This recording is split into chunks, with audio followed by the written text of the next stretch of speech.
አቶ ገዱ አንዳርጋቸው ምንድነው የሰማነው? ምንድነው በርሶ በኩል ለዚህ ጉዳይ የሚሰጡት አስተያየት? መሳይ በጣም አመሰግናለሁ። ይህንን ጉዳይ በተመለከተ ብዙ ማለት አልፈልግም። ነገር ግን እዚህ ሀገር ከመጣሁኝ ዞሮ የዚህ ሀገር ኑሮ የሚፈልገውን ለዚህ ሀገር ለመኖር መስራት አለብህ። እኔም እንደዛ ነው እያደረግኩ ያለው። አቡነ ሳዊሮስ አቡነ ዲዮስቆሮስ ከመጣች ጀምሮ አሁን ቤተ ክህነት ነው ብሎ በድፍረት መናገር ይችላል። አሁን ይሄ ቤተ ክህነት ነው፣ ይሄ የኢትዮጵያ ኦርቶዶክስ ተዋሕዶ ቤተክርስቲያን ዋና ማዕከል ነው ብሎ መናገር አሁን በድፍረት ይቻላል። ሰላም ጤና ይስጥልኝ። እንዴት አላችሁ? እንዴት ቆያችሁ? አጠር ባለ ዝግጅት መጣሁ የተከታተሉኝ ዘንድ ጋበዝኩኝ። ከዚች አስገራሚ የ12ኛ ክፍል ፈተና ውጤት ልጀምር። በታሪክ ዝቅተኛው ነው ስለተባለ ነው በጣም የገረመኝና 20 ምናምን ውጤት ሜል ይላል ጾታውን ሲገልጽ የዚህ ውጤት ባለቤት ያስገርማል። በእርግጥ ከ600 ምናምን ነው። እንግዲህ እንዴት ነው አንድ ዝም ብሎ ምንም ነገር ያልተማረ ወይንም ደግሞ ሌላ ፊልድ ከሌላ ቦታ የሆነ ሌላ ነጋዴም ሊሆን ይችላል ዝም ብሎ እንኳን ቢቀመጥ ፈተናው ላይ እንዴት ነው እሱ ይሄንን ነገር ሊያመጣ ሊያስመዘግብ የሚችለው? 20 ከ600 ምናምን ኦኬ። ያው እንደ ሪከርድ ግን ይቀመጥ በጣም የሚገርም ስለሆነ ነው። እዚህ እንግዲህ ዛሬ ላይ የአቶ ገዱ አንዳርጋቸው መልስ ሰጥቶበታል። እንግዲህ ሰሞኑን በጣም መነጋገሪያ የሆነ ቪዲዮ ስለ እሳቸው ማለትም በፓርኪንግ አካባቢ የስራ ዘርፍ ላይ መሰማራታቸው በጣም አነጋጋሪ ሆኖ ነበር። ብዙዎችን አላትሟል። እሰየው አበጁ፣ እንደውም በአርአያነት የሚታዩ ናቸው ብለው በጣም ብዙዎች እያመሰገኗቸው አሉ። ከሀገር አልዘረፉም፣ በላቤ በወዜ ነው የምበላው ብለው ስላሉ ነው። ቢዘርፉ ኖሮ ምናልባት ለዚህ ለስደትም ባልተዳረጉ ኖሮ ብለው ያሉም አሉ። ብቻ መጀመሪያ ላይ ቪዲዮውን ያጋሩት ደግሞ እንደ ስላቅ ነገር እንደ ማሾፍ ነገር ለማሽሟጠጥም የተሞከረበት ሁኔታ እንዳለ ነው እንግዲህ ሲነገር የነበረው። በዚህ ጉዳይ ላይ እንግዲህ የወሬ ምንጮች አነፍንፈው ጥያቄ ጠይቀዋቸዋል። ምን ይላሉ? በጣም የገረመኝ ግን ከሰሞኑ በበለጠ ብዙ አይነት ሰልፍ ነበር እንግዲህ በሳቸው ዙሪያ ደጋፊ እሰየው አበጀው የሚሉ ቆንጆ አደረጉ፣ መልካም አርአያ ሊሆኑ ይገባል ብለው ተሰልፈው ሲከራከሩ የነበሩ ነበሩ። ዛሬ ላይ ደግሞ እኔ መልሳቸው ደግሞ በጣም አስገረመኝ። በጣም እውነትም ትልቅ ሰው ትልቅ ነው የሚባል አረዳድ እንዲኖረኝ አድርገዋል። መልሳቸው ስለ እኔ ይሄ ተራ ነገር ነው፣ ስለ እኔ አትጨነቁ፣ መጨነቅ ያለብን ጉዳይ ሌላ ነው፣ የኢትዮጵያ ሕዝብ ብዙ ስቃይ ውስጥ ነው ያለው ብሎ ያሉት በጣም ነው የገረመኝ። ሰሟቸው። ለማንኛቸውም አቶ ገዱ አንዳርጋቸው ምንድነው የሰማነው? ምንድነው በርሶ በኩል ለዚህ ጉዳይ የሚሰጡት አስተያየት? መሳይ በጣም አመሰግናለሁ። ይህንን ጉዳይ በተመለከተ ብዙ ማለት አልፈልግም። ነገር ግን እዚህ ሀገር ከመጣሁኝ ዞሮ የዚህ ሀገር ኑሮ የሚፈልገውን ለዚህ ሀገር ለመኖር መስራት አለብህ። እኔም እንደዛ ነው እያደረግኩ ያለሁት። እንግዲህ ሰዎቹ ይህንን ያቀረጹ ሰዎች ምን ፈልገው እንደሆነ በእውነቱ አላወቅኩም። ነገር ግን እኔ በዚህ አጋጣሚ መግለጽ የምፈልገው ምንድነው እኔ አንድ ግለሰብ ነኝ። እንደ አንድ ግለሰብ በዚህ ሀገር በነፃነት ለጊዜው ያገኘሁትን ስራ እየሰራው ኑሮዬን እየገፋው ነው ያለሁት። እግዚአብሔር ይመስገን መኖርበት አኗኗሪያም የተሻለ ሁኔታ ላይ ነው ያለሁት።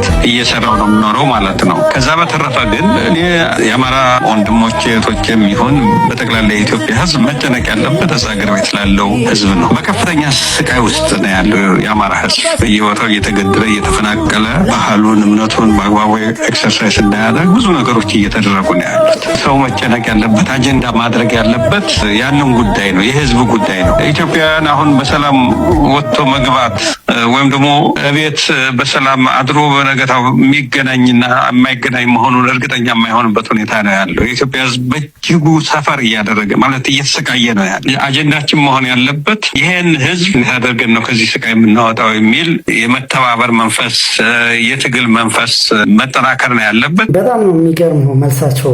በእርግጥ እኔ አንድ ተራ ተርታ ነኝ። ስለዚህ ስለ እኔ ሳይሆን ስለ ህዝብ እንዲህ ነው የሰው ልጅ በአእምሮ በአስተሳሰብ የላቀ ሲሆን ስለ ራሱ አይደለም ስለ ሌሎች ነው የሚጨነቀው። ሳይኮሎጂውም እንደዛ ነው የሚለው። እዚህ ደግሞ ወደ ቤተ ክርስቲያናችን ጎራ እንበል። እዚህ ጋር አንድ ጽሑፍ አገኘሁኝ ስለ ተአምረ ማርያም። ተአምረ ማርያም ከዚህ በፊት በአቡነ ፓትርያርክ አቡነ ጳውሎስ በነበሩ ሰዓት እና በደርግ ሰዓት የተሳሳተ እትም ነበረ። ያ እትም ሲቀጥል ቀጥሎ የታተመ በየጊዜው ሲሰራጭ የነበረ ነው የሚል መረጃን አገኘሁኝ እዚህ ጋር። እናም እንዴት ነው እሱ የቤተ ክርስቲያን እርማት ተደርጎበት የቤተ ክርስቲያን እንግዲህ ስለ ተአምረ ማርያም ነው የምናወራው፣ ልብ በሉ።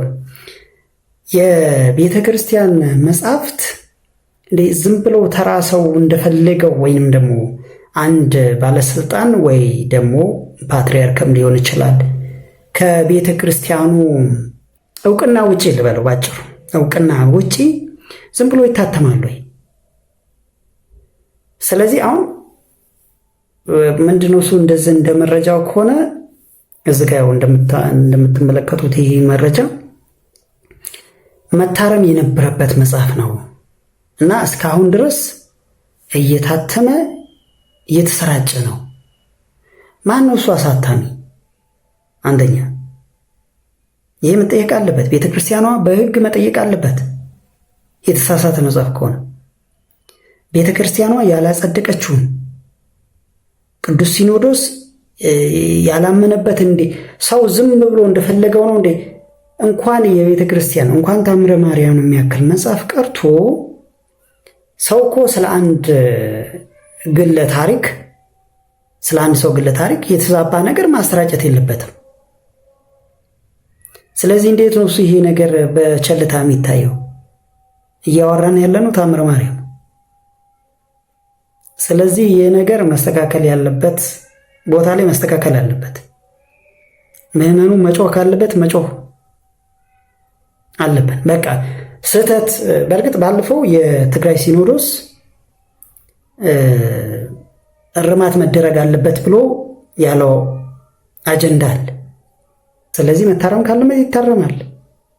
በቤተ ክርስቲያን በጉባኤ የሚታረም ከሆነ ታርሞ በትክክል ለትክክለኛው መጽሐፍ ነው ለአገልግሎት መዋል ያለበት እና በጣም ስለገረመኝ ነው። እርማት እንዳለበት ራሱ መረጃው አልነበረኝም። ግን ያው እንግዲህ እኚህ መምህር የሆኑ ምን በትክክል አላወኩም፣ ግን ማን እንደሆኑ ዮሴፍ ፍስሐ ይላል የፌስቡክ ገጻቸው እና ብዙ ጊዜ ስለ ቤተ ክርስቲያን በጣም በመቆርቆር ነው እንግዲህ የሚጽፉት እና ይህ መስተካከል አለበት። ወደ ሌላው ምን ልሄድ ደግሞ በዛው ይህ አስተምህሮ መምህር ዮርዳኖስ ነው የሚባሉት። እስቲ አስተምሯቸውን ስሙት። መለስ ዜናዊ ከሞተ 14 ዓመት ነው አይደል? እድሜ ያጠረ በምን ይመስልሃል? ከቅዱሳን ጋር ሄዶ ታከካ አይደለ? በጣም ምናምን ስኳር ፋብሪካ ምናምን እየተባለ እንታውቁት ነው። ከሱ አልፎ ለሀገር የሚተርፍ ጦሳ መጣ። ተው ሲሉት ቢሰማ በጊዜ ጥሩ ነበር። ለምን ይባል ሄዶ እዛ ያሳረሰው ስፍራ የስውራን መኖሪያ ነው። ያልገባው ነገር እሱ ነው። ግን አልገባው። እንዲህ አይነት አስተምሮዎች ብዙ ነገሮችን ያነካካሉ። ባይሽ በጣም ብዙ እንኳን በእኛ መረዳት እንኳን በእኛ በዚህ ቋፍ ላይ ባለነው ነገር በብዙ ነገር ሌላም እንደው በሰል ያለ የተረጋጋን ብዙ ነገሮቻችን በመንፈስም በእውቀትም በፖለቲካውም በማህበራዊ ኑሮም የተረጋጋን እንኳን ብንሆን እንዲህ አይነት አስተምሮች ብዙ ነገሮች አሏቸው። ያው እንደው አሁን ካለንበት አንጻር እንኳን ብናየው ሰው ባጭሩ የሚረዳው ወደ ዘረኝነት ይወስደዋል። ዘረኝነት ደግሞ በቤተ ክርስቲያን ቦታ የለውም እኔ እስከማውቀው ድረስ። አንድ ይሄ ነው። ሲቀጥል ደግሞ እንዴ ሰው ቤተ ክርስቲያን እንደዛ አታስተምርም። እከሌ የሞተው በዚህ ምክንያት በዚህ አትልም። እንደዚህ ስላረገ ሞተ አትልም። ሰው ምናልባት የየራሱ የግል ኃጢአት ይኖረዋል። እግዚአብሔርም ይቅር ሊለው ይችላል ኃጢአቱ። አናውቅም እኛ ብቻ። ግን በዚህ ምክንያት እንዲህ አይነት አስተምሮ የግል አስተያየቶች ናቸው እኔ የምለው። ስለዚህ ሰዎች አንዳንድ ጊዜ መድረክ ላይ ሲወጡ የግል አስተያየታቸውን እንደ ቤተ ክርስቲያኗ አስተምሮ አድርጎ ማቅረብ ስህተት ነው። እኔ አላቅም፣ አንድ ታናሽ ነኝ፣ ምንም ተራ ተርታ ሰው ነኝ። ግን እንዲህ አይነት አስተምሮ ይቆረቁራል። እውነቱን ለመናገር የቤተ ክርስቲያን ነው ብሎ ለመቀበል የእግዚአብሔር መንፈስ ቅዱስ ምንም የሚተካከለው ነገር የለም። ብዙ ነገር ማድረግ ይችላል። ይህንን እናምናለን። እና እንዲህ አይነት ቅዱሳን ቦታዎች ሲጀመር እኮ እንዲህ አይነት ቅዱሳን ቦታዎች ከሆኑ እንዲህ አይነት ጥንቃቄ የሚያስፈልግባቸው ከሆኑ በሚመለከተው አካል በኩል ምክር፣ ሀሳብ መስጠት ነው። ምናልባት ጥፋት ለሚያጠፋ ሰው ተራ ተርታው ምዕመንም እኮ ገብቶ እዛ የማይሆን ነገር ሊያደርግ ይችላል። ስለዚህ ይሄ ቦታ እንደዚህ ነው ብሎ ማስተማር ነው እንጂ እንደዚህ ሆኖ እንዲህ ስለሆነ ነው ብሎ ማስተማር። እንደገና ደግሞ ይህ የግለሰቦች አመለካከት፣ የቤተ ክርስቲያኑ አስተምሮ እንደዚህ አይነት አስተምሮ የላትም እኔ እስከምረዳው ድረስ። ስለዚህ እኔ መታረም አለበት ነው፣ እንደዚህ አይነት አስተምሮዎች መታረም አለባቸው ነው የሚለው። ወደ ሌላኛው ደግሞ ቤተ ክርስቲያን ማለት ኦርቶዶክሳውያን መጽሐፍ ቅዱስም የላቸውም መጽሐፍ ቅዱስንም አያውቁትም ይላል። ይህ የፕሮቴስታንት እምነት ተከታይ ወንድማችን፣ እስቲ ስሙት። ቅዱስ ዑራኤል ቤተክርስቲያን ምን ያህል ጊዜ ያገለገሉ? በቆይታ ወደ 31 ዓመት። 31 ዓመት። አዎ። በቅጥር ደግሞ 13 ዓመት። እሺ፣ መጽሐፍ ቅዱስ አለ? የለኝም። ምን ያህል ጊዜ ሆነት? 20 ዓመት። 20 ዓመት በጣም ረጅም ጊዜ አገልግሎት። መጽሐፍ ቅዱስ አለ? አይ ለጊዜው የለኝም። እንግዲህ ፊተኛው ነው የገባው አለ። ገብቷቸዋል። ምንድነው እያሉ ያሉት እንዴ? አንደኛው በቆይታ 31 ዓመት ሆኖኛል፣ ተቀጥሬ ደግሞ 13 ዓመት ሆኖኛል፣ የሁሉ ሳገለግል መጽሐፍ ቅዱስ የለኝም። ምን ይቀጥልና ደግሞ አንደኛው 20 ዓመት የአገልግሎት ዘመን አለኝ አለ። ከዛስ መጽሐፍ ቅዱስ ምን ነበር የምታገለግሉት? ስለምን ነበር የምታስተምሩት? እኔ ኦርቶዶክሳውያን መጽሐፍ ቅዱስም የላቸው መጽሐፍ ቅዱስንም አያውቁም፣ ቢሰሙም አይቀበሉም ስለ አታምኑንም። ይኸው ወንድማችን እግዚአብሔር ይባርክ። ይሄን ቪዲዮ እኔ ብሰራ ማንም አያምነኝም ነበር። ነገር ግን ይኸው ወንድማችሁ ራሱ የሰራው አባዬ 31 ዓመት 13 ዓመት ምን ማለት ነው? 44 ዓመት ሰውየው መጽሐፍ ቅዱስ የለውም። ይሄኛው ልጅ ደግሞ 20 ዓመት መጽሐፍ ቅዱስ የለውም። ምንድነው የምታስተምረው? ምንድነው የምታስተምረው? ምንድነው የምታገለግለው? ማንን ነው የምታገለግለው? ይኸውላችሁ ወንጌላውን አማኞች ጋር ብትሄዱ አገልጋይ አይደለም። ይኸውልህ ጥበቃ ቤት ብትሄዱ መጽሐፍ ቅዱስ አለ። ጥበቃ ቤት ቼክ አድርግ። ጥበቃ ጋር ብትሄድ መጽሐፍ ቅዱስ አለ። ምን አይነት ውርደት ነው? አንድ ሰው ይሄን ሁሉ ዓመት እያገለገለ መጽሐፍ ቅዱስ ከሌለው ምን እያገለገለ ነበር? በዚህ ሰው 20 ዓመት የተገለገሉ ሰዎች ምን ይሆን? በዚህ ሰው 44 ዓመት የተገለገሉ ሰዎች ስለምን ተምረው ይሆን? ምን አስተምሯቸው ይሆን? ዛሬ የኢየሱስ ጠላት የሚሆኑ መስቀሉ ሲጠራ ኢየሱስ ሲባል ያድናር ሲባል የሚቆጣና የሚበሳጭ በእነዚህ እየተማሩ እኮ ወዳጄ። በጣም ግን ተስፋ አደርጋለሁ። በጣም ተስፋ አደርጋለሁ። ወንድማችን ለተቃል እግዚአብሔር አምላክ አብሶ ይባርክ። ኦርቶዶክሳውያን ደግፉት። ይሄ ልጅ መጽሐፍ ቅዱስ ያድል። ምክንያቱስ ከዛሬ በኋላ 5 ዓመት 10 ዓመት ቁጠሩ። የመጽሐፍ ቅዱስ ማደል ውጤቱን ታያላችሁ። ውጤቱን ታዩታላችሁ። ጴንጤ ይሆናሉ። ጴንጤ ይበዛል አይደለም።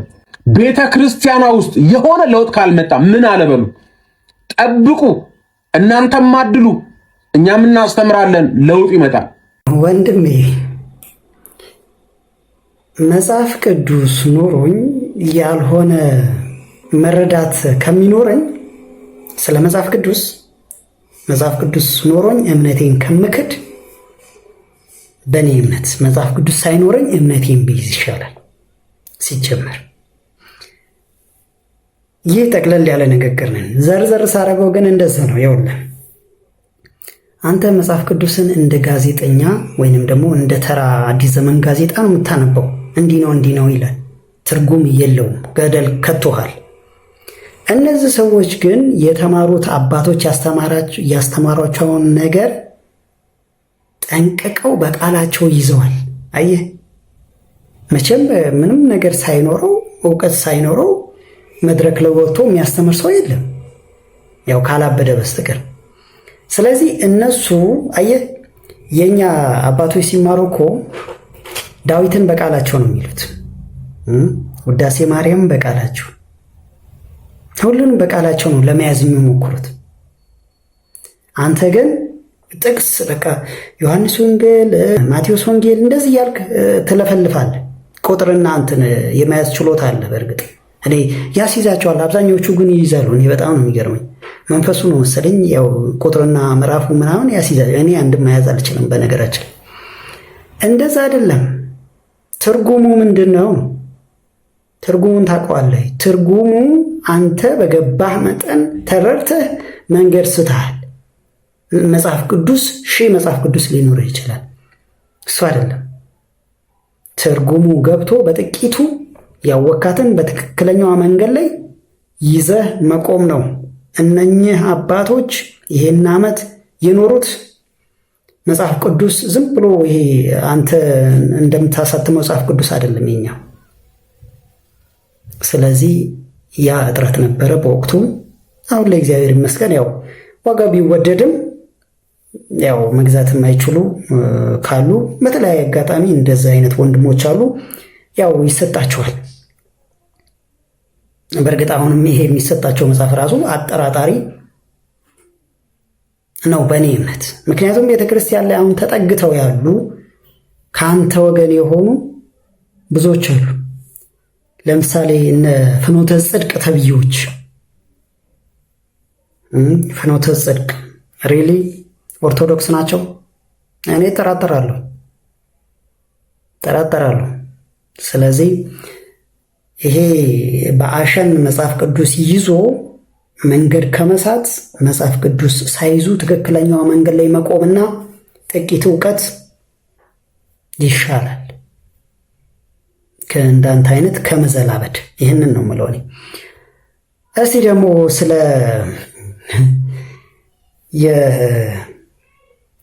የመንበረ ፓትርያርክ ንጽሕና እስቲ እንስማ። ያው ሰበካ ነው ወይስ ምንድን ነው? እሱ ቀስቀሳ ነው ሰበካ ነው የምንለው? ይሄንን እስቲ ስሙት። ለማንኛቸውም አቡነ ሳዊሮስ አቡነ ዲዮስቆሮስ ከመጣች ጀምሮ አሁን ቤተ ክህነት ነው ብሎ በድፍረት መናገር ይቻላል። አሁን ይሄ ቤተ ክህነት ነው፣ ይሄ የኢትዮጵያ ኦርቶዶክስ ተዋሕዶ ቤተክርስቲያን ዋና ማዕከል ነው ብሎ መናገር አሁን በድፍረት ይቻላል። ቀላል እንዳይመስሉት። ይሄ ቀላል ለውጥ አይደለም። ይመስላል ለሰው ቆርቆሮ ማንሳት እና መጥረግ አይደለም። በእኛ ቤት እንደሱ አይደለም ትርጉሙ። በብዙ በላይ ቤት በታች ቤት ቢተረጎም ብዙ ነው ትርጉሙ። ለቤተ ክህነት ግቢ ውስጥ ፎቶ መነሳት አይቻልም።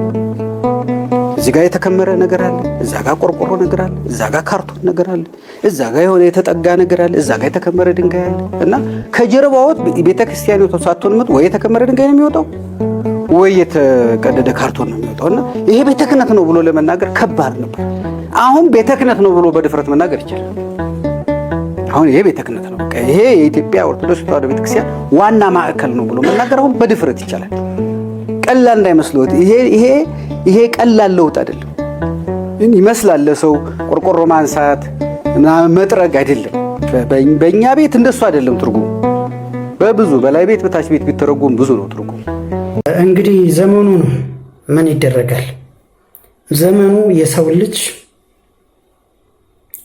ገፋ ያደረገበት ነው፣ ሕንፃን ያከበረበት ነው። ከቤተ ክህነቱን የጀመረው እንዲህ አይነት ነገር።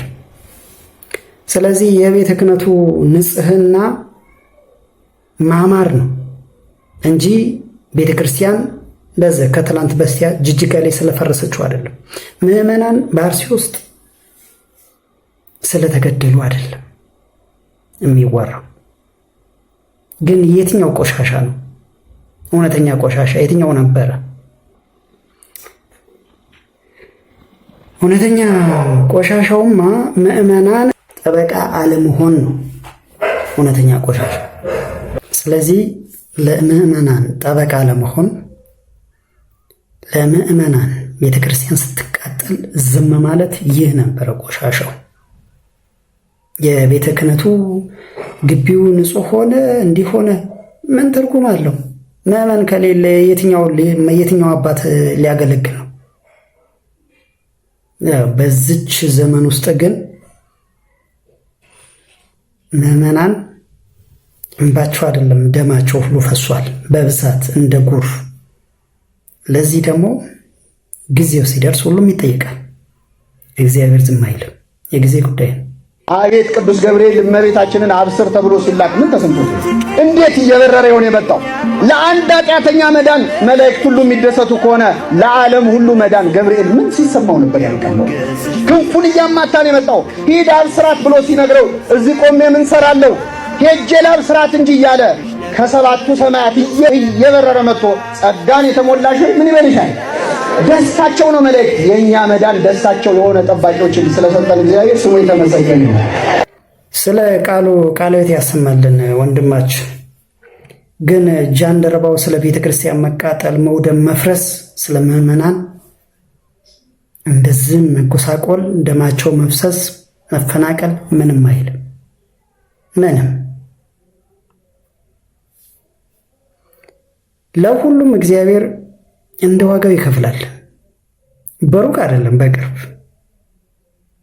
በማይታይ አይደለም በሚታይ፣ ሁሉንም በጊዜ ይመጣበታል። እግዚአብሔር ለሁሉም ነገር ጊዜን አስቀምጧል። ጊዜን የሚቆጣጠር ፈጣሪ ያቆየንና ያሳየን። ይህንን ሰላም ለሀገራችን። አመሰግናለሁ።